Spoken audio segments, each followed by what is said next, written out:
What do a bunch of freshly picked grapes, a giant stainless steel tank, and a bottle of red wine have in common? They are all part of the same remarkable transformation. Because red wine doesn't begin inside a bottle. It begins in a vineyard. It starts with grapes that are carefully grown, harvested at exactly the right moment, crushed, fermented, pressed, aged, and eventually bottled.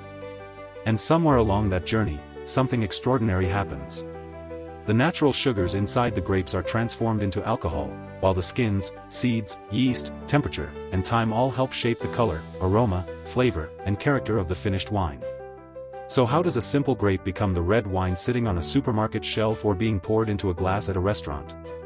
Let's follow the entire journey, from grape to bottle. It all starts in the vineyard. Long before wine reaches a winery, the process begins with the grapevine. Grapevines need sunlight, water, nutrients, and the right climate to produce healthy fruit. But growing grapes for wine is not simply about getting the biggest or sweetest grapes possible.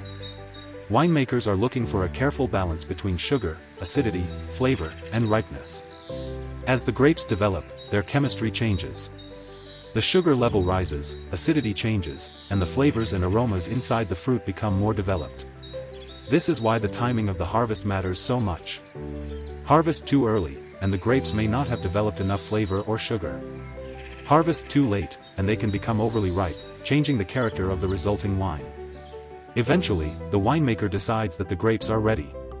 And that's when the real transformation begins. Harvesting the grapes. When harvest season arrives, grapes can be picked by hand or harvested using specialized machines. Hand harvesting allows workers to carefully select bunches and remove fruit that doesn't meet the desired quality. Mechanical harvesters, on the other hand, can collect enormous quantities of grapes much more quickly. Once harvested, the grapes need to reach the winery as soon as practical. That's because winemaking isn't simply about collecting fruit. The condition of those grapes can affect everything that happens afterward. At the winery, the grapes are inspected. Damaged, rotten, or unwanted material can be removed before the grapes continue through the process. The goal is simple. Only the right fruit should make it into the wine. Destemming and crushing. Now the grapes are ready for one of their first major transformations. The grapes may pass through equipment that separates many of the stems from the fruit. Then they are gently crushed. But this isn't necessarily the violent crushing you might imagine. Modern equipment can break the skins and release the juice while trying to avoid excessive damage to the seeds. And this is where red wine begins to differ from many white wines.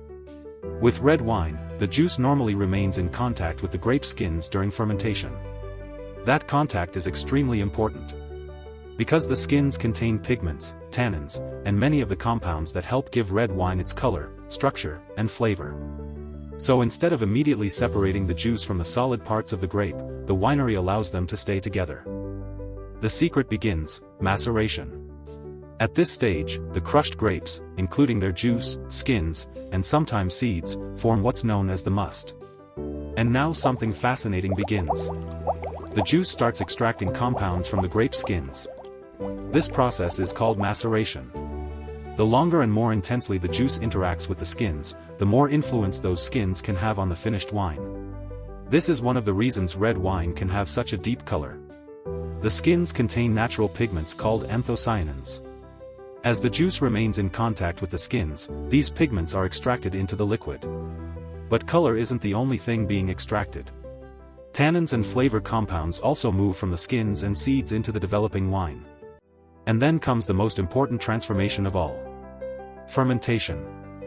Fermentation, when grape juice becomes wine. At first glance, fermentation might look surprisingly simple. Grape juice goes into a tank. But inside that tank, billions of microscopic organisms can be doing something incredibly important. Yeast consumes the natural sugars in the grape juice. And as the yeast metabolizes those sugars, it produces alcohol and carbon dioxide, along with many compounds that contribute to the wine's aroma and flavor. This is the fundamental transformation that turns grape juice into an alcoholic beverage. Winemakers carefully monitor the fermentation. Temperature matters. The amount of sugar matters. The condition of the yeast matters. And the amount of contact between the liquid and grape skins matters too. Fermentation can take place in stainless steel tanks, concrete vessels, wooden containers, or other specialized equipment depending on the winery and style of wine. But there is another problem. The grape skins naturally rise toward the surface. And if they're left there, the juice underneath won't have enough contact with them. So winemakers need to keep the skins involved. Pumping over and punching down. During fermentation, wineries use different techniques to mix the grape skins back into the juice. One method is called pumping over. Wine is drawn from the lower part of the tank and pumped over the layer of grape skins at the top. Another method is called punching down, where the floating layer of skins is pushed back into the fermenting liquid. These techniques help extract color, flavor, and tannins while also keeping the fermentation more uniform. And visually, this stage can be one of the most fascinating parts of the entire process. You can see the dark red liquid moving around the skins. You can see fermentation activity. And inside the tanks, the grape juice is slowly becoming something completely different. But fermentation eventually reaches its end. The sugars have been consumed. And now the winery has a new problem to solve. The wine needs to be separated from the solid grape material. Pressing the wine. When the winemaker decides the fermentation and extraction have reached the desired point, the wine can be separated from the grape solids. Some wine can drain naturally from the tank. This is often called free-run wine. The remaining grape skins and solids still contain liquid, however. So they can be transferred to a press. The press applies controlled pressure to extract additional wine. But this isn't necessarily all mixed together. Different portions of the press wine can have different characteristics. Some may contain more tannin or stronger flavors. The winemaker can therefore decide how different portions should be used. Now, for the first time, the wine begins to look much more like the beverage we recognize. But it's not finished. Far from it. Malolactic fermentation. After alcoholic fermentation, many red wines undergo another biological transformation called malolactic fermentation. Despite the name, this isn't the same process as the original alcoholic fermentation. Instead, certain bacteria convert sharper malic acid into softer lactic acid. This can make the wine taste smoother and less sharply acidic. It can also contribute to changes in the wine's aroma and texture. Whether this happens, and how it is managed, depends on the style of wine the winemaker wants. Once the wine has reached the desired stage, it can move toward one of the most important parts of the process. Aging. Aging, where time changes the wine. Some wines are bottled relatively young. Others spend months or even years developing before they reach the consumer. Wine can be aged in stainless steel tanks, concrete vessels, or wooden barrels. Oak barrels are particularly famous in winemaking. Why? Because oak can influence the wine's aroma, flavor, texture, and structure. Depending on the type and treatment of the barrel, the wine can develop notes that people may associate with vanilla, spice, toast, or other characteristics. But not every red wine is aged in oak. Some winemakers deliberately use tanks or other vessels to preserve the natural fruit character of the wine. During aging, the wine also changes chemically. Its flavors can become more integrated, its tannins can soften, and its aroma can become more complex. And this is where patience becomes part of the recipe. Clarification and filtration. Eventually, the winemaker has to prepare the wine for its final journey. Young wine can contain suspended particles and compounds that the producer may want to remove or reduce. Different wineries use different techniques. Wine can be allowed to settle naturally. It may be transferred between containers to leave sediment behind. Some wines are clarified using fining agents. Others may be filtered. And some producers choose minimal intervention, allowing the wine to retain more of its natural characteristics. The exact approach depends on the style of wine and the decisions of the producer. But the objective is the same. To prepare the wine for bottling while maintaining the desired quality and character. Bottling. Now, after months of work, and sometimes much longer, the wine is finally ready for one of its last transformations.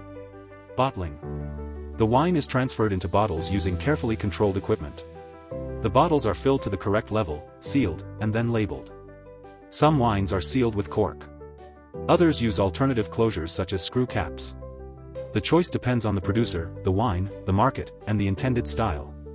The label is then attached. And suddenly, the liquid that began as grapes in a vineyard now has an identity. A name.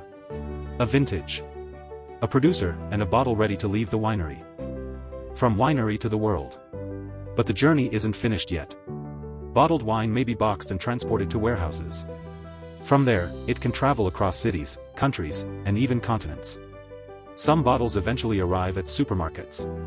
Others go to restaurants, wine shops, hotels, bars, or private collections.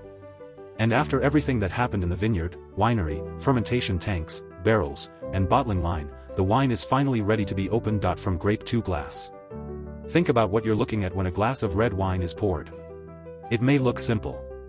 But inside that glass is the result of an incredibly long chain of decisions and transformations. A grape was grown under the sun. It was harvested at a carefully chosen moment. The fruit was sorted, destemmed, and crushed. The juice was allowed to interact with the skins. Yeast transformed its sugars into alcohol. The wine was pressed, developed, and sometimes aged. It was clarified, bottled, transported, and eventually, it arrived here. In a glass. From something growing quietly on a vine, to a finished product traveling around the world, red wine is a perfect example of how nature and human craftsmanship can work together to transform something incredibly simple into something remarkably complex.